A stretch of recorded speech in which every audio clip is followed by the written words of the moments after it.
எல்லாத்தையும் பார்த்துட்டு இருக்காரு அப்படின்னு சொல்லுவாங்க. ஒருத்தர் இறந்துட்டா கூட மேல இறைவன்கிட்ட போயிட்டாங்கன்னு சொல்லுவாங்க. இறைவன் வானத்துல இருக்காரா? இறைவனே உனக்குள்ளதான் கிடையாது. வானம்னு ஒன்று இருக்குதா? வானம் இருக்குதா? சொல்லுப்பா. வெட்டவெளி வானம், வானம் வெட்ட வெளி தான் இருக்குது. வானம் எங்க இருக்குது? வானம்ன்றதே ஒன்று கிடையாது. முதல்ல அதை புரிஞ்சுக்கணும். வெட்ட வெளி தான். போக போக போய்க்கிருந்தாரு காலியாக தான் இருக்கும். இந்த காலி தான் எல்லாத்தையும் வச்சு ஆண்டுக்கணும். எல்லா கிரகங்களையும் பூமி, சந்திரன், சூரியன் அத்தனையும் அந்த வெட்ட வெளிக்குள்ளே தான் அடக்கம். ஆனால் வெட்ட வெளி எதுக்குள்ளவும் அடக்கம் கிடையாது. அந்த வெட்ட வெளி தான் சிவம். சிவம்ன்றது தான் துவக்குது, சிவம்ன்றது தான் முடிக்குது. இதுதான் உலகத்தினுடைய இயற்கை. இயற்கைன்னா ஈசன் அர்த்தம். அதுதான் கடவுளாக இருக்குது. உன்னை இங்கேயே விட்டுட்டாலும் நான் பிறந்து வந்தேன்னா எனக்கு இடம் இருக்காது. அதனால் உனக்கு ஒரு நாள் வைக்கணும், நீ முடிக்கணும். முடிச்சாதான் நான் நிற்கிறதுக்கு இடம் கிடைக்கும். அதனால் மரணமும் ஜனனமும் உலகத்தினுடைய இயற்கை. எல்லா பொருளும் உருவாகும், எல்லா பொருளும் ஒரு நாள் மறைந்து தீரும். அதுதான் இறைவனுடைய நீதி. சொல்லு.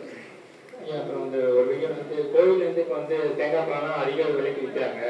இறைவன் வந்து அது நம்மகிட்ட அதை எதிர்பார்க்கல. அதை நீங்கள் அவங்கக்கிட்ட போய் கேளுங்க, ஏங்க அதிக வேலை ஏங்கிட்ட நான் விற்கிறது இல்லை. இல்லை அது இல்லையா? இப்போ கற்பத்தை கொடுத்து அதை நெருப்பில் தான் இறைவன் இருக்கான்னு சொன்னீங்க. அதோட அர்த்தம் இல்லைங்க. நெருப்பில் தான் இருக்காங்க. உனக்கு உடலுக்குள்ள நெருப்புன்னு ஒன்று இல்லைன்னா நீ இருக்க மாட்டேன். உலகத்தில் சூரியன்னு ஒன்று இல்லைன்னா உலகம் இருக்காது. அதனால் நெருப்பாக தான் இறைவன் இருக்கிறான். அந்த நெருப்புலேருந்து தான் நீர் உருவாகுது, நீர்லேருந்து தான் எல்லாமே மண் உருவாகுது. அப்படி ஒன்றுலேருந்து ஒன்று தொடர்ச்சியாக இருக்குது. அதனால் நெருப்பு தான் முக்கிய பொருள். ஆமாம், ரொம்ப நன்றி. ஆவியும் காயமும் போல் ஆத்மத்து நின்றதனை பாவி அறிந்து மனம் பற்றி நிற்பது எக்காலம். என் உயிரும் என் ஆன்மாவும் என்ன சொல்கிறார் பாருங்க. ஆவியும் காயமும் போல். ஆவினா உயிர், காயம்னா உடல். ஆத்மாவோட என்னைக்கு இணைய போகுது? நான் சொன்னேன்ல, ஞானிகள் இறந்து உடலை விட்டதில்லைன்னு அதை சொல்கிறாரு இவருங்க.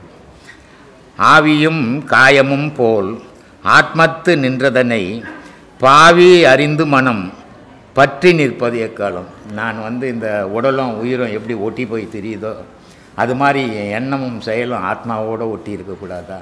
அந்த காலம் எப்போ வரும் அப்படின்னு வருந்துறான். அந்த யார் இவன்? யார் தெரியுமா? நம்மளை மாதிரி பிச்சைக்காரன் இல்லை. ஆனால் நம்ம பிச்சைக்காரனாந்து கூட ஊரில் என்ன மாதிரி பணக்காரனே இல்லை, நான் செய்து யாரும் செய்ய முடியாதுன்னு நின்றுக்கிறோம், ஏமாற்றின்னுக்குறோம் ஊரை. அவன் ஒரு நாட்டினுடைய ராஜாவை.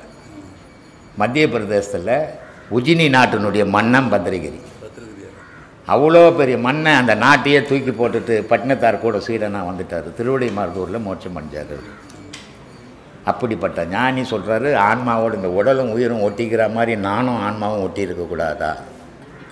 அது பிரிஞ்சிடறேன்னு அப்படின்னு வருத்தப்படுறாரு. ஆனால் நம்ம பிரிஞ்சாதானே உலக செயல் செய்யப்படுவோம். நம்ம சேர்ந்துடக்கூடாதுன்னு கஷ்டப்பட்டுங்கிறோம். அவன் சேர்லையேன்னு கஷ்டப்பட்டான். அவன் ஞானியாக நம்ம ஞானியாக பாரு.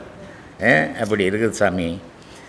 எங்கும் பரவடிவாய் என்ன வடிவு நின் வடிவமாய் கங்குல் பகல் இன்றி உன்னை கண்டிருப்பதே காலம். கண்டில் கங்குல் பகல்னா தெரியுமா? கங்குல்னா இருட்டு சாமி. கங்குல்னா இருட்டு, பகல். கங்குல் பகல், இருட்டும் வெளிச்சமும் இல்லாத இடத்துல என் இறைவன் இருக்கிறான். நான் அங்கே போகிறது எந்த காலம்? இரவு பகல் அற்ற இடம். இந்த இரவு பகல் அற்ற இடத்த அவங்க என்ன சொன்னாங்க? கங்குல் பகல் அப்படின்ட்டாங்க. அந்த மாதிரி இருக்குது சாமி. இன்னொரு இடத்துல சொல்கிறாரு இந்த அறிவை பற்றி பாருங்கள். சத்தம் பிறந்த இடம் தான் மாயமாய் நின்ற இடம், சித்தம் பிறந்த இடம் தேர்ந்தறிவது எக்காலம். எனக்கு எங்கேருந்து சத்தம் வருது? என் அறிவு எங்கேருந்து பிறந்தது? நான் இதை ஆராய்ஞ்சு தெரிஞ்சுக்கிறது எந்த காலம்? அதோடு ஒன்றி வாழறது எந்த காலம்? அப்போது இதெல்லாம் எப்போ வரும்னா கடவுள் வழிபாட்டில் போகும்போது தான் இவன் முன்னை பற்றி நீ ஆராய்வேன். பக்தி உலக விஷயத்தில் போகும்போது இதை பற்றிலாம் நீ ஆராய முடியாது. வெளி விஷயத்தையே வெளி தோற்றத்தையே பார்த்து ஏமாந்து போய் வாழ்ந்துடுவோம்.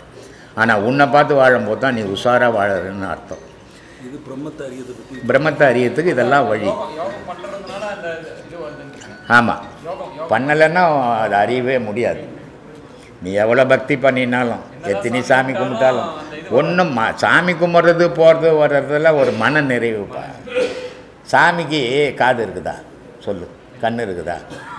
ஒன்று கண் இருந்தால் நீ எப்படியாப்பட்ட நிலைய இருக்கிறேன்றது அது பார்த்தாவது என்ன கொடுக்கும். ஒன்று காது இருந்தால் நீ சொன்னதையாவது கேட்டு என்ன செய்யும். ரெண்டும் இல்லாத பொருள். அது ஒரு உருவம். உள்ளே இருக்கிற பொருளை அது வெளியே அடையாளமாக வச்சுக்கிறாங்க. எல்லாராலையும் உள்ளே ஆராய முடியாது, இது ஆராய முடியாதும் வெளியே பார்த்துட்டு போட்டோம் அப்படின்றதுக்காக அந்த உருவங்களை வச்சுக்கிறத தவிர அது வச்சதும் தவறு இல்லை, நம்ம தேடுறதும் தவறு இல்லை. நினைவு பொருள், நினைவு தான் காரணம். எல்லாத்துக்கும் அடிப்படை பேஸ் நினைவு தான். அந்த நினைவை உன் உள்பக்கமாக திருப்பிக்கினா நீ இறைவன் அடையலாம், வெளிப்பக்கமாக தெரியும்னா வழிபாடு பண்ணலாம். அவ்வளோதான் வித்தியாசம். உன்னை தேடுறது தான் உனக்கு நல்லது.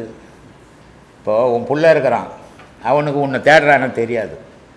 அப்போ உன் பிள்ளைக்கு ஒரு அடையாளம் வேணும். டேய் கோயில்கிட்ட போகணும், இது சாமிடாது, நம்மளோட சக்தி வாய்ந்தது, நம்மளை வாழ வைக்கிறது இதுதான் அப்படின்னு சொல்லும் போது தான் அவன் மனத்துக்குள்ளே அந்த எண்ணம் உருவாகுது. ஓ கடவுள்னு ஒன்று இருக்குது, அது நம்மளோட உயர்ந்ததாக இருக்குது அப்படின்ட்டு. ஆனால் அந்த கல்லையே கடைசி வரைக்கும் எதுவுமே காட்டின்னு இருக்கக்கூடாது. அதை காலப்போக்கில் மாற்றிட்டணும். அப்போ முதல்ல நீ மாறினா தானே அது மாறும். நீ மாறாத அதுக்கிட்ட போய் ஓ உன்னை பாரியா முதல்ல உன்னை தித்திக்க அப்புறம் நான் பார்க்குறேன்னுமா. அதனால் முதல்ல நீ வழிகாட்டியாக அமையணும்.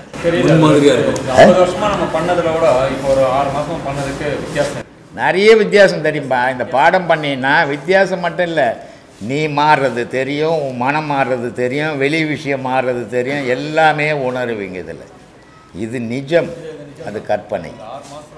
ஆமாம், இது அப்படிப்பட்ட வழி. ஆனால் பாடம் பண்ணணும், பண்ணால்தான் மாறும். பண்ணாமல் உபதேசம் வாங்கிறதால கடவுளே வந்து உபதேசம் கொடுத்தா கூட மாற முடியாது.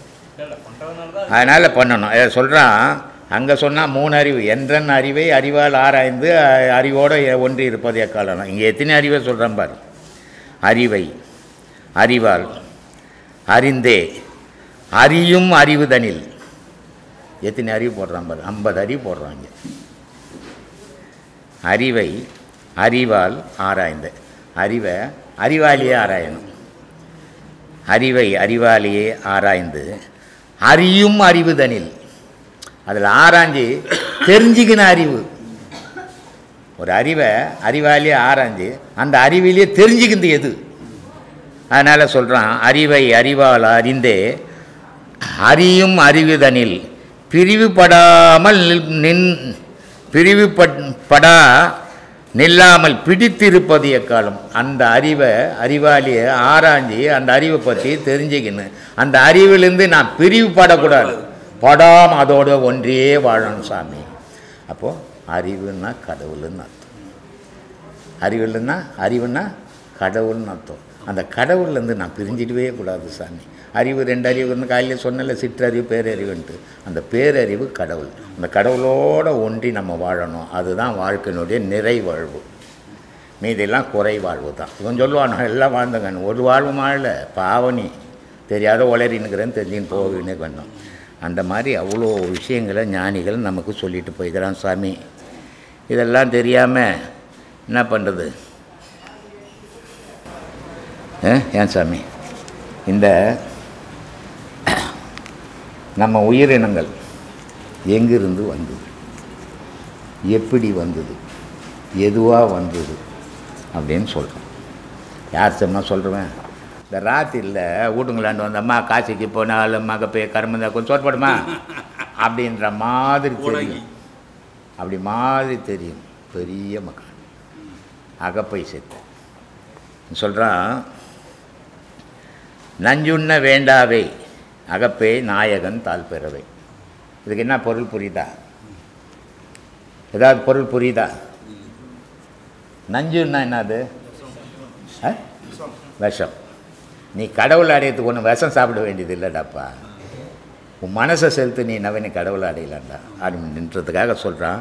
நஞ்சுண்ண வேண்டாவே அகப்பே நாயகன் தாழ் பெறுவே. நீ கடவுளுக்கு பாதத்தை பிடிக்கிறதுக்கு ஒன்று விஷம் சாப்பிடுவானாடா, மனசை செலுத்துனா அதை பிடிச்சிக்கலான்டான்றான். அவ்வளோ கஷ்டம் இல்லைங்கிற மாதிரி. கஷ்டம் கிடையாது.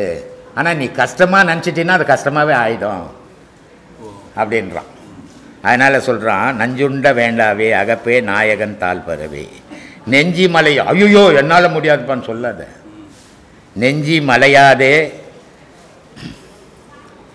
நஞ்சுண்ண வேண்டாவே அகப்பே நாயகன் தாழ் பரவே. நெஞ்சி மலையாதே அகப்பே, நீ ஒன்றும் சொல்லாத, சொன்னதை மட்டும் செய். நீ வந்து குறுக்க என்கிட்ட பேசி நீ ஒன்று எனக்கு அறிவுரை சொல்ல வேண்டாம். எனக்கு தெரிஞ்சு தான் உனக்கு சொல்லிங்கிறேன். நீ இப்படி முடியுமா அப்படி முடியுமான்னு கேள்வியெல்லாம் கேட்காது. முடியும். நீ மனசு வச்சா முடியாது ஒன்றும் இல்லை, முடியும். நெஞ்சி மலையாது முடியுமான்னு நினைக்காத, சாதாரண விஷயம் பாரு. அதனால் சொல்கிறான், நெஞ்சி மலையாதே அகப்பே நீ ஒன்றும் சொல்லாதே. பராபரம் ஆனதடி அகப்பே பறவையாய் வந்ததடி. பராபரம்னா ஆகாயம் ஆனதடி.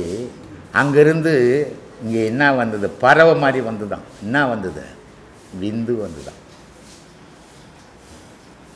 என்ன வந்தது? விந்து. இங்கே உருவாகிக்கிற செடி கொடி மரம் கோழி கொக்கு நாய் நரி மனுஷன் கிஞ்சம் எல்லாம் எங்கேருந்துடா வந்தனா? அங்கேருந்து வந்தடா.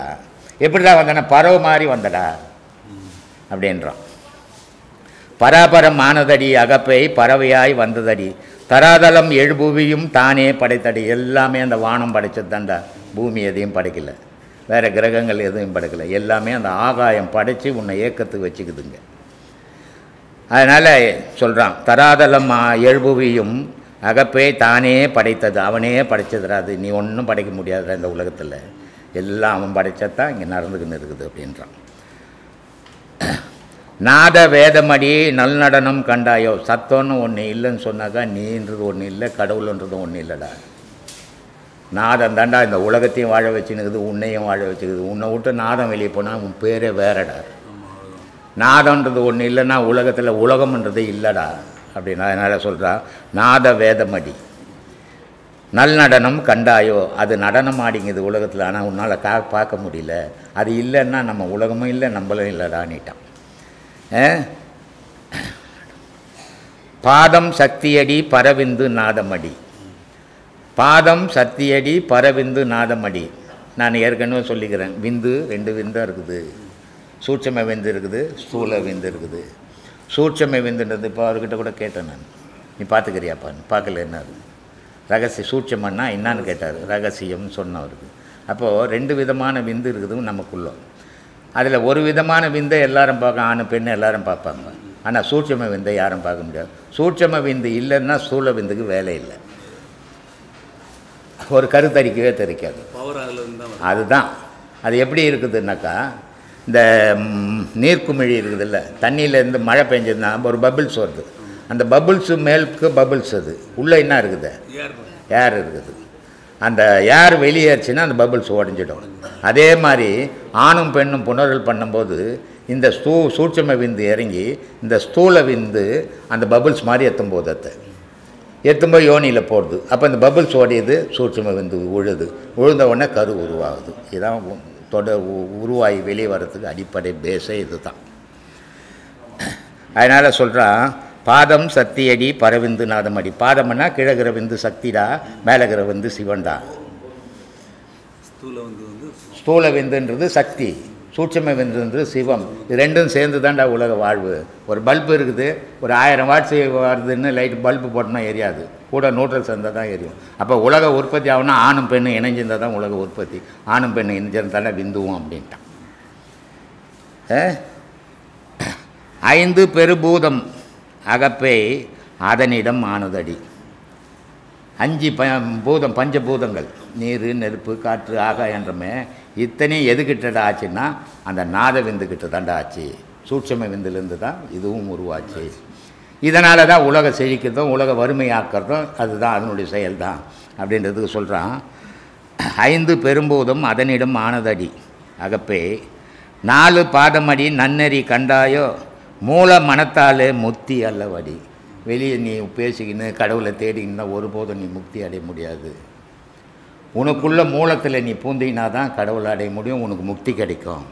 இல்லைன்னா இந்த முக்தின்னு ரோடெல்லாம் பேசிக்கின்னு தான் போகலாம், நிஜத்தில் கிடைக்காது அப்படின்ட்டான். வக்கதி 5 அடியோ அகப்பை வந்த வகை கேளாயோ. ஒக்கம் ஆனதடி உண்மை அது சொல்லவடி. 5 பஞ்சபூதமும் ஒன்று சேர்ந்ததான் இந்த உடல். ஆனால் இது உண்மையானா இல்லை, பொய்யான உடலாக இருக்குது இல்லையா? இந்த உடலில் நீர் இல்லைன்னா செத்து போய்டும், சூடு இல்லைன்னா செத்து போய்டும், காற்று இல்லைன்னா செத்து போய்டும். இது ஒன்றோட ஒன்று சேர்ந்து தான் வேலை செய்துங்குது. ஆனால் இது நிஜமான பொருள்னா இல்லை, பொய் பொருள்றான்ட்டான் இந்த உடம்பு. எவ்வளோ விஷயங்கள் இருக்குது சாமி. இவ்வளோ விஷயங்கள் விட்டு நம்ம எங்கன்னா போய் தேர்ந்து எங்கே சாமி கிடைக்குது? வாய்ப்பே இல்லையா? இல்லை, சிக்கலான விஷயந்தான் சாமி. இது என்ன பண்ணுறது? இந்த மாதிரி பண்ணி விட்டாங்கல்ல சாமி நம்மளை. பற்றி பேசுகிறோம். கடவுள் இன்னைய காலகட்டத்தில் கடவுள் சுபிட்சமாகிறார். அவருக்கு ஒரு குறைவும் கிடையாது, யாரும் அவருக்கு தொந்தரவு கிடையாது, அவருக்கு எந்த மனசு கஷ்டமும் கிடையாது. அது ஒவ்வொரு கடவுளும் 2 சம்சாரம் வச்சுக்கின்னு சந்தோஷமாக இருக்குது.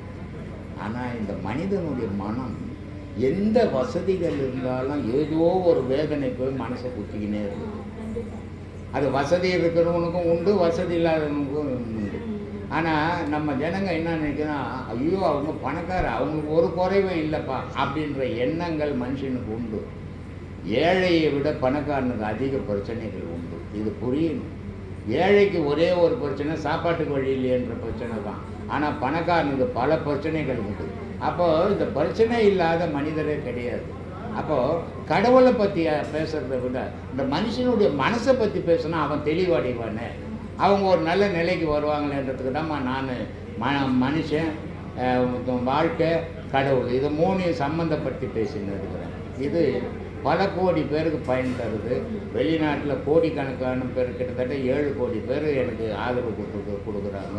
இந்த வீடியோவை பார்த்து இன்றைக்கி நாங்கள் வெளிநாட்டில் இலங்கையிலேருந்து இங்கே வந்துட்டோம், எங்களுக்கு ஒரு நாதி இல்லை, எங்களுக்குன்னு ஒரு நாடு இல்லை, ஆனால் உலகம் ஃபுல்லாக நாங்கள் இருக்கிறோம், ஆனால் எங்களுக்குன்னு ஒரு நாடு இல்லை, தமிழுன்ற ஒரு மொழி மட்டும்தான் எங்களுக்கு இருந்ததை தவிர எங்களுக்குன்னு சுயமாக வாழறதுக்கு ஒரு நாடுன்னு இல்லை. இருந்தாலும் அவ்வளோ வேதனையிலையும் உங்களுடைய வீடியோ பார்க்கும்போது தான் நாங்கள் மனுஷனாக மாறி இருக்கிறோம் அப்படின்னு நிறைய பேர் வரவேற்படுத்துகிறாங்க.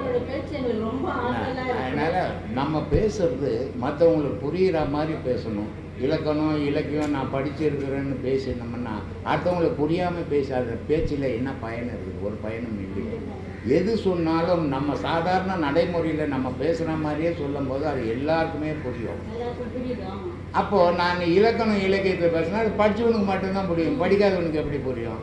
நம்ம பேசுகிறது எல்லாருக்கும் புரியணும், அந்த மாதிரி நம்ம பேசணும். இல்லை நான் இப்படி தான் பேசுவேன்னு பேசுறது ஒரு பயனும் இல்லை.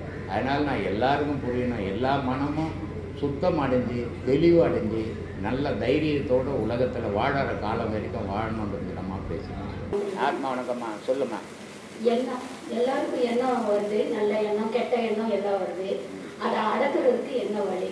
இந்த ஆன்மீகம் யோகம் இதை தவிர, ஏன்னா எல்லாருமே அதை தவிர வேற எந்த வழியிலுமே அதை அடைக்க முடியாது. சோறாக்கணும்னா கொளுத்தாது சோறாக்குவே, அரிசி வச்சுக்கணும், அது மாதிரி தான் இது. இது உள்ள சோறாக்கணும், ஆக்கணினா தான் சுத்தமாகும். ஆக்கல்னா அரிசியாக தான் இருக்கும். அது மாதிரி எண்ணங்கள் அப்படி இருந்துக்கினே இருக்கும். அதை அழிக்கணும்னா இதை அமுத்தி அதை வெளியே தள்ளணும். எல்லாராலையும் உனக்குன்னு உன்னை பார். ஊரெல்லாம் நீ திருத்திட முடியாது, யாரையும் உன் பக்கத்து உன் புள்ளையே உன்னை திருத்த முடியாது. அப்புறம் நீ ஊருக்கு கற்றுப்ப ஏன் பேசுகிற, ஏன் பேசுகிற? உன்னை நான் என்ன சொல்லிக்கிறேன், அவங்கள திருத்துங்க, உங்களை பார்த்து உலகம் திருத்தட்டும். ஆனால் உலகத்தை நான் திருத்துறேன்னு போனீங்கன்னா எவனாலையும் எந்த கொம்பனாலையும் முடியாது. இது வரைக்கும் பெரிய பெரிய மகானுங்க திருத்த முடியல. அப்போ நீ போயா திருத்திடுவ. அதனால் உன்னை திருத்திக்க முதல்ல, அப்புறம் ஊரை பார்க்குறேன். சொல்லு. ரொம்ப நன்றி. அப்புறம் உன்னை ஞானிகளை பற்றி நிறைய பேசியிருக்கோம். அந்த ஞானிகளை எப்படி சுவாமி அடையாளம் கண்டுபிடிப்பது? ஏன் அடையாளம் கண்டுபிடிக்கும் பாரு. இப்போ உங்கள் தாத்தாவை பற்றி வீட்டில் சொல்லிக்கினே இருக்கிறாங்க, உங்கள் தாத்தாவை அடையாளம் எப்படி கண்டுபிடிப்பேன்? சொல்லி கொடுத்து அவ்வளோதான். இங்கே சொல்லி கொடுக்குற மாதிரி இருந்துட்டு போ, கண்டுபிடிக்க முடியாது. நீ ஞானி ஆணைனா கண்டுபிடிக்கலாம். நான் எல்லாருக்குமே சொல்லுவேன், சாமி நான் அந்த சமாதிக்கு போனேன், இந்த சமாதிக்கு போனேன். நீ எந்த சமாதிக்கு போனாலும் நீயாக தான் இருப்ப. ஏன்னா சமாதி ஆனவன் மகான். அவன் உன் உருவத்தை பார்க்குறவன் இல்லை, உன்னுடைய உயிரையும் உன்னுடைய ஆன்மாவையும் பார்க்குறவன். அந்த வழி தெரிஞ்சு போனீங்கன்னா அவனுடைய ஆசீர்வாதம் உனக்கு கிடைக்கும். அந்த வழி தெரியாத நீ கோயிலுக்கு போகிற மாதிரி அங்கேயும் போனீங்கன்னா நீ இருக்கிற மாதிரி தான் இருப்ப. அதனால் ஞானியை பற்றி அறியணுன்னா நீ ஞானி ஆணைன்னு அறியலாம். நீ அஞ்ஞானியாக இருக்கிற வரைக்கும் ஞானியை பற்றி அறிய முடியாது. தசரதன் இருக்காங்க இல்லையா, தசரதன் ராஜா, அவருக்கு 3 ஒய்ஃப் இல்லையா? ஆமாம். அவருடைய மகன் ராமருக்கு ஒரு ஒய்ஃப் மட்டும்தான். ஒரு ஒய்ஃபுக்கு ஒரு மகன், ஒரு பொண்டாட்டிக்கு ஒரு புள்ளம்மா. ஆமாம், அவர் தசரத ராஜா வந்துட்டு நிறைய மனைவிகள் வைத்திருந்த மாதிரி ஸ்ரீராமர் வந்து அப்படி வச்சிருக்கல. 3 மனைவி தான். 3 மனைவிக்கு 4 பிள்ளைங்க தான். ஆமாம், அதுதான் நிஜம், மீதி எல்லாம் கற்பனை. ராமருக்கு ஒரு மனைவி தான், லட்சுமணனுக்கு ஒரு மனைவி தான், எல்லாருக்கும் ஒரு மனைவி தான். எங்கள் அப்பா 60,000 வச்சுருந்தாரு, நான் ஒரு 30,000 வச்சுக்கணும்னு வச்சுக்கல இல்லையா? இதெல்லாம் கற்பனை, நிஜம் கிடையாது. ஒழுக்கத்தை இந்த கதைகள் மூலியமாக நமக்கு என்ன சொல்ல வந்தாங்கன்னா, நம்ம எப்படி வாழணும்னு புரிஞ்சுக்கிறதுக்காக இந்த கதைகள் அமைஞ்சதை தவிர அந்த கதைகள்லாம் நிஜம் கிடையாது. அதனால் அவருக்கு 60,000 பொண்டாட்டி அவர் வச்சுருந்தா, நான் குறைஞ்சது ஒரு 10,000 வச்சுன்னு இப்போ ரயில்வே வேலை செய்தால இல்லை, 60,000 வச்சுருந்தார. அதனால் அந்த மாதிரி கற்பனையெல்லாம் கிடையாதுமா, அதெல்லாம் கற்பனை கதைகள். நிஜம் வந்து ஒருவனுக்கு ஒருத்தி, அதான் நிஜம் இல்லையா? ராவணன் வந்து ரொம்ப பொல்லாதவர் இல்லை, ராமரை விட்டுடு, அவர் கடவுள், அவர் ஒழுக்கமானவர். ராவணன் வந்து ரொம்ப பொல்லாதவர், எல்லாரும் அவனை கண்டா பயப்படுவாங்க. ஆனால் ஒன்றுத்துக்கும் உதவாத தசரத 60,000 பொண்டாட்டி வச்சுருந்தாருன்னா உலகமே பார்த்தா பயப்படுற அளவுக்கு இந்த ராவணனுக்கு எத்தனை 1000 பொண்டாட்டி இருக்கணும் சொல்லுமா? ஒரே ஒரு பொண்டாட்டி மண்டோதரி இல்லையா? அதனால் இதெல்லாம் கதைகள், புனையப்பட்ட கதைகள், நிஜம் கிடையாது. அதனால் அந்த கதைக்குள்ளே நம்ம போந்து கற்பனையாக நம்ம வாழ்க்கையை ஆக்கிக்கூடாது. நிஜத்தை மட்டும் எடுத்துங்க, பொய்யை தூக்கி வெளியே போட்டுடுங்க. அதான் நம்ம வாழ்க்கைக்கு உதவும். இப்போ பூமி இருக்குது, சந்திரன் இருக்குது, சூரியன் இருக்குது, வெள்ளி இருக்குது. இப்போ நீங்கள் கேள்விப்பட்டிருப்பீங்கன்னு நினைக்கிறேன், ஒரு 5 வருஷத்துக்கு முன்னே நாசா சுற்றுது இல்லை விண்வெளி, அது வெளியிலேருந்து ஒரு சவுண்டு வருது, அந்த சவுண்டு தான் எல்லாத்தையும் இயக்குது. இதை மகான்கள் வந்து 5000 வருஷத்துக்கு முன்னாடியே ஓசை தான் உலகத்தை இயக்குதுன்னு சொல்லிக்கிறாங்க. அவங்க எப்படி கண்டுபிடிச்சிருப்பாங்க அப்படின்னு ஆராய்ச்சி பண்ணுறாங்க, இன்னும் விடை கிடைக்கல. இந்த உலகம் இயக்கத்துக்கு காரணமே வெள்ளி. எல்லா இந்துக்கள் குடும்பத்திலையும் இப்போ எப்படி இருக்கிறாங்களே எனக்கு தெரியாது, முன்னெல்லாம் வெள்ளிக்கிழமைன்னா பெண்களுக்கு ரொம்ப விசேஷம், கடவுள் மாதிரி கொண்டாடுவாங்க. அதே நேரத்தில் பெண்கள் வெள்ளிக்கிழமையானா வீட்டில் விசேஷமாக பண்ணுவாங்க. ஏன்னா பெண்ணுன்னு ஒன்று இல்லைன்னா உலகம்னு ஒன்று இல்லை. அப்போது பெண்ணுன்ற பேரே ஒரு புனிதமான பேர். அது அந்த புனிதமான பெண்ணுன்னு இல்லைன்னா உலகத்தில் இயக்கமே இல்லை. அதே மாதிரி உலகத்தை இயக்கணும்னா வெள்ளின்ற ஒரு பெண் இல்லைன்னா சூரிய இயக்கம் இல்லை, சந்திர இயக்கம் இல்லை, பூமியினுடைய இயக்கமும் இல்லை. அப்போது எல்லா 9 நவகிரகத்துக்கும் சக்தியை கொடுக்கறது வெள்ளி, இந்த உலகத்தில் சக்தியை கொடுக்கறது பெண்ணு. அதனால்தான் நான் நிறைய வீடியோவில் சொல்லியிருப்பேன், பெண்கள் இல்லைன்னு சொன்னால் உலகம்னே ஒன்று கிடையாது அப்படின்னு. ஏன்னா பெண்ணுன்ற பேரே ஒரு புனிதமான பேர். அது அதனால் ஒரு மனிதனுடைய வாழ்க்கைக்கு ஒரு பெண் தான் அடிப்படை. அந்த பெண்ணுன்றது ஒருத்தி அவன் கூட இணையில்லைன்னு சொன்னால் அவன் வாழ்க்கையை சின்ன பின்னமாக போயிடும். அதே மாதிரி கிரகங்களுக்கு வெள்ளின்னு ஒரு பெண் இல்லைன்னு சொன்னால் கிரகங்களினுடைய இயக்கமே சின்ன பின்னமாக போயிடும். அப்போது அதனுடைய இயக்கத்தில் தான் சாமி எல்லா கிரகமும் இயங்குது. சொல்லுங்க சுவாமி. உயிர் அழிவற்றது, அதாவது ஆன்மா அழிவற்றது, மறுபிறவி எடுக்கும்போது இப்போ மரணங்கள் மிகவும் ஜாஸ்தியாக இருக்கின்றது. ஸோ ஆனால் அந்த காலத்தில் பார்த்திங்கன்னா பெற்றோர்கள் குழந்தைகள் நிறைய பேர் குழந்தைகளை பெறுவார்கள். ஸோ அதனால் அந்த ஆன்மா அந்த உயிர்களுக்குள் போகக்கூடிய தன்மை இருந்திருக்கும். ஆனால் இப்போது ஒவ்வொருத்தரும் ஒரு குழந்தை 2 குழந்தையோடு நிறுத்திடுறாங்க. ஸோ இப்போ அந்த ஆன்மாக்கள் ஒரே உடலில் பல்வேறு ஆன்மாக்கள் போகக்கூடிய தன்மை இருக்கின்றதா? இப்போ சுதந்திரம் வாங்கும்போது 37 கோடி மக்கள் இருந்தாங்க. இன்றைக்கி 125 கோடி இருக்கிறோம். இதை என்ன நிறைய பேர் கேள்வி கூட கேட்டாங்க, இது எப்படி ஆன்மான்றது வழிபட்டுறதுன்றீங்க. அப்போ ஆன்மா 130 கோடின்னா 130 கோடிக்குள்ளே தானே அது சுற்றணும்.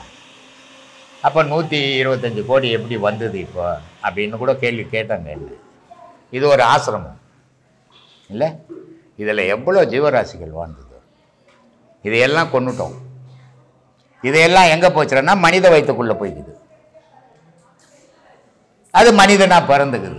அதனால தான் மனிதன்ற ஒரே மாதிரி இல்லை, மூர்க்கனாகிறான். புலியிலேருந்து ஒருத்தன் வந்துருப்பான், இது தாய் வயிற்றில் பூந்துட்டுருப்பான். அவன் பிறந்ததுலேருந்தே புலிதான் மொத்தத்தனமாகவே வாழ்வான். ஒருத்தன் மான் வயிற்றுலேருந்து வந்திருப்பான், அவன் பிறந்ததுலேருந்து சாதுவாகவே வாழ்வான். எந்த மிருகத்திலேருந்து இவன் மனித உருவத்துக்குள்ளே வந்தானோ எல்லாத்துக்கும் ஆன்மா இருக்குது. மரம் செடி கொடி எல்லாத்துக்கும் ஆன்மா இருக்குது. இப்போ இந்த ஊரில் ஒரு வேப்பங்கொட்டையே கிடையாது, இந்த ஊரில் ஒரு வேப்பங்கொட்டையே கிடையாது. அப்போ வேப்ப மரம் வருமா? அப்போ முன்னாடி வேப்ப மரம் இருந்ததால் தான் கொட்டை வந்தது, கொட்டை வந்தால்தான் இப்போ செடி வருது. மனிதன் முன்னாடி இருந்ததால் தான் அந்த ஆன்மாக்கள் தான் இப்பவும் மனிதனாக உருவாக்கினே இருக்கிறான். மனிதன் இறந்துட்டா பிறக்கிறது இல்லைன்றது மூலத்தான் அறியாமை. அது அவன் பிறப்பு எடுத்துக்கினே தான் இருக்கிறான். உடல் தான் மறைஞ்சிக்கினே, சட்டு கட்டி போடுற கதை அது. உடல் தான் மறைஞ்சிக்கினே இருக்குது. அப்போது எல்லா ஜீவராசிகளும் குறைஞ்சி போச்சு, மனிதன் ஜாஸ்தி ஆகிட்டான் உலக லெவலில். அப்போது மனிதனுடைய குணங்கள் எதுலேருந்து வந்தானோ அதுக்கு ஏற்ற மாதிரி பல விதமாக மனிதன் இருக்கிறான். ஒருத்தன் மூர்க்கனாகிறான், ஒருத்தன் தர்மம் பண்ணுறவனாகிறான், ஒருத்தன் சாந்தமாக இருக்கிறான். இப்படி பலவிதமான மனிதர்கள் எப்படி வந்தான்னா எந்த ஜீவன்லேருந்து இதுக்கு பரிமாறினானோ அதுக்கேற்ற குணங்களோட வாழலாம். உடல் தான் மனித உடல், உள்ளகிறது அதுலேருந்து வந்தது, அந்த செயல் இருந்துக்கினே இருக்கும். அந்த மாதிரி வாழ்ந்துனுக்கிறான். அதனால் ஆன்மா அழிவற்றது, அது எப்பவுமே அழிஞ்சதே கிடையாது, உடல் தான் அழியும். இப்போ நீங்கள் முதல்ல 16 நாட்கள் ஒரு ஆன்மா சொன்னீங்க. இப்போ 16 நாட்களுக்குள்ள இப்போ உள்ள மனிதர்களுடைய உற்பத்தி இருக்கும் என்று சொல்றீங்களா, அல்லது வேற வேற இதுக்குள்ள அது பூந்துக்குமா? எதில் ஒன்றா போய் போகிறோம் சாமி. அதனால தானே நான் பல முறை சொல்லியிருக்கிறேன், நீ ஒரு வாட்டி சாக போகிற, மறுவாட்டி பிறப்பு எடுக்க போகிற. பிறப்பு எடுக்கும்போது நீ எதுவாக எடுக்க போகிற? உன் கண்ணெதிர நாய் இருக்குது, உன் கண்ணெதிர மாடு இருக்குது, உன் கண்ணெதிர ஆடு இருக்குது. நீ அதுவாக போனால் என்ன பண்ணுவ? நான் மனிதன் தான் பிறப்பேன், என்ன சாத்தியம் இருக்குதா? ஏன் உடல் மேலே பற்று இருக்கும்போது இப்போ நீ ஒரு வீடு கட்டி வச்சுருக்குற, அந்த வீட்டில் சொகுசாக வாழ்ந்துன்னுக்குற. நீ கட்டின வீடு இடியாமல் இருக்குமா? ஒரு 30 வருஷமாக நான் அது இடிய தானே செய்யும். அப்போ இடியும் போது வெளியே ஓடனே நான் என்ன பண்ணுவேன்? எங்கே தங்குவேன்? எந்த குடிசை இருக்குதோ அதில் போய் நின்றுப்ப ஒதிப்பேன் இல்லையா? ஆனால் இந்த வீட்டுக்குள்ளே இருக்கும்போது இன்னொரு வீடை கட்டி வச்சின்னா இந்த வீடு இடிஞ்சாலும் அந்த வீட்டில் போய் சொகுசாகவே வாழ்வேன். அதை மாதிரி உயிரை நீ வாழ்நாளில் உயிரை நீ நினைக்க நினைக்க நினைக்க நினைக்க நீ 10 வாட்டி பிறந்து நான் செத்தினாலும் 10 வாட்டி மனிதனாகவே பிறப்பேன். உயிர் மேலே பற்று இல்லாத போது எதுவா ஒன்றாலும் போயிடுவேன். ஏதோ ஒரு உடல் ஒன்று உனக்கு வாழறதுக்கு. ஏன்னா ஆன்மா தனித்து வாழாது. உடல் இல்லாத ஆன்மா இல்லை, ஆன்மா இல்லாத உடல் இல்லை. ஆன்மா இருக்கிற வரைக்கும் தான் உடலினுடைய இயக்கம். ஆன்மா வெளியேச்சுன்னா உடல் போயிடும். ஆனால் உடல் போந்தாலும் ஆன்மாவுக்கு இயக்கம் இல்லாத போயிடும். அதனால் ரெண்டும் இணைஞ்சி தான் செய்யறது. அதனால் ரெண்டும் அவசியம். சுவாமி, இப்போ இந்த ஜென்மத்தில் நம்மளுக்கு பாவம் தான் செய்யணும் அப்படிங்கிற கர்மவினை இருந்தது அப்படின்னா அதுலேருந்து நம்ம எப்படி நம்மளை விலக்கி கொள்வது? இப்போ நம்மளோட கர்ம வினைப்படி இந்த ஜென்மத்தில் நம்மளுக்கு நிறைய பாவம் தான் செய்ய வேண்டிய சூழ்நிலை இருந்தது அப்படின்னா அதுலேருந்து நம்ம எப்படி தவிர்த்துக்கிறது? ஐயப்பன் கோயிலுக்கு மாலை போட்டுப்பாங்க தெரியுமா? ஆனால் மீன் வெட்டின்னுப்பான். மீன் கையில் மீன் வெட்டுவோம்மா.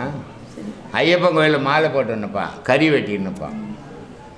அப்போது ஒரு உயிரை கொண்டுன்னுக்கிறானே அவன் கோயிலுக்கு போகலாமா?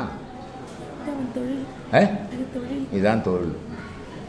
ஏன்னா அவன் அங்கே என்ன நினச்சான் அதை வெட்டும் போதுன்னா இது பாவம் நினைக்கல, ஏன் தொழிலுன்னு நினச்சான். அதனால் அவனுக்கு பாவம் வரல. இது பாவம்னு எப்போ ஒரு மனுஷன் நினைக்கிறானோ அவனுக்கு உடனே அவன் மனசுக்குள்ளே பாவம் போயிடும். ஒரு பிராமணன் இருக்கிறான், அவன் ஒரு முட்டை, உயிரில்லாத முட்டை சாப்பிட்டா பாவம், பெரும் பாவம் இல்லை. ஆனால் ஒரு பறையன் இருக்கிறான், அவன் ஒரு மாடு ஆட்டுத்துன்னா கூட அவனுக்கு பாவம் கிடையாது. இது எப்படி? இது என்ன உயிர் இல்லாத முட்டை அதை சாப்பிட்டா பாவம், உயிர் உள்ள மாட்டை சாப்பிட்டா பாவம் இல்லைன்ற எப்படி நியாயம்னு கேட்க மாட்டாங்க? கேட்பாங்களா? கேட்க மாட்டாங்க. அவன் அந்த மாடை அறுக்கும்போது அவனுடைய நினைவுகள்லாம் என்ன, அது கறி, அது மட்டும்தான் அவன் நினச்சான். அதனால் அவனுக்கு அது பாவமே இல்லை. ஆனால் அவனுக்கு பாவ புண்ணியத்தை பற்றி அவனுக்கு தெரியாது, அதனால் அவனுக்கு பாவம் வரல. ஆனால் நீ வேதம் படித்து பாவ புண்ணியத்தை அறிஞ்சவன் நீ சாப்பிடும் போது தான் உனக்கு தான் பாவம். அப்போது இப்போ நான் இவ்வளோ பேசிவிட்டேன், நான் போய் ஒரு 1.5 கிலோ வச்சுன்னு சாப்பிட்டேன்னா அது என்னது? அது சொல்லு. தெரியாத வரைக்கும் செய்த தவறுகள் நான் எல்லாருக்குமே என்ன சொல்வேன், நடந்ததை மறந்துடு, நினைவூட்டிக்காத. இனி நடக்க போகிறத நினைவூட்டி பயணம் பண்ணு, அது உன் வாழ்க்கைக்கு உதவும். நடந்ததே யோசித்து என்ன வராது. நீ எளிமையாக 5 வயசு இந்த போய் 5 வயசுக்கு முடியாது, காலம் கடந்து போச்சு. அதை அப்படியே தூக்கி போடு. இனிமேல் நான் வாழ்க்கையில் என்ன செய்யணும், எதை நோக்கி பயணம் பண்ணணும்னு பண்ணுங்க, பிரச்சனையே இருக்காது. நடந்ததையே இப்படி நடந்ததே அப்படி நடந்ததுன்னு யோசித்தா அதுக்கு முடிவு கிடைக்காது, அதுக்கு தீர்வே கிடையாது. இனி நடக்க போகிறத யோசித்து ஜாக்கிரதையாக பயணம் பண்ணுங்கன்னு தான் சொல்லிங்கிறேன்.